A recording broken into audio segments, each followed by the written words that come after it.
Now you might be asking, so what do you know about any of this? And I'm going to share with you part of my story really quickly, that chapter 1 in the beginning, that was me on my dad's lap, but I was adopted into a white family back in 1971. And, we had some smiles going on there and such, but, by the time I was 6 years old, my adopted parents got a divorce. And the 2 older kids, they were old enough to go live on their own.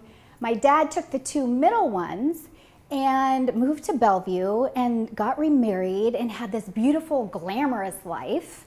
And I was suddenly an only child. This is when I learned that I was unworthy, I was unlovable. There was something inherently wrong with me and my truth. I didn't belong. Clearly, I didn't belong to my biological family, my adopted family, the white community. I like white people, but just so you know. Yeah. Right? I know it. Oh gosh, but when I was young, I was called bush monkey. And it's okay. It's okay, because look at the beauty of stepping into my truth at 44 years old. That's what I want you to know. But bush monkey, nigganese, because I'm black and Japanese. When I remember black girls came to a party to beat me up because I just wasn't black enough. So I never belonged. I was judged and teased, ate my emotions. And so I was overweight, understyled, and grew up in poverty, by the way. I lived in condemned housing ×3.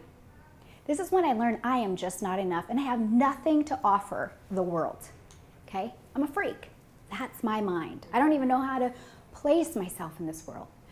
I want you to know that depression was about that, because how many of you know that when people are judging you like that on the outside, it is eroding your truth and who you are?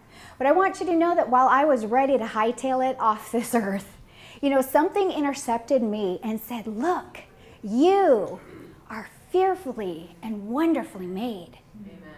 You are fearfully and wonderfully made. In your mother's womb, I saw your ashy skin and your big hair.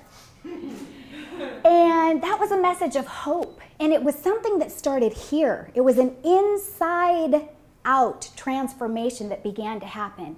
And I would tear that nickel into a quarter at the Goodwill, because that's still my story, and I would stand in front of that full-length mirror, and I would look, and I would say, oh, if I tuck this, if I do that, I made all these adjustments to fit my curves and pick the fuchsias that look good on my skin.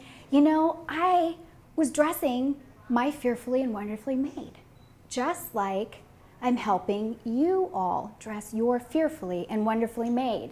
No surprise that I'm the owner of Uniquely Savvy, fearfully and wonderfully made all of these years later, and that's what I hope for you. That's the beginning of my story. What's your story?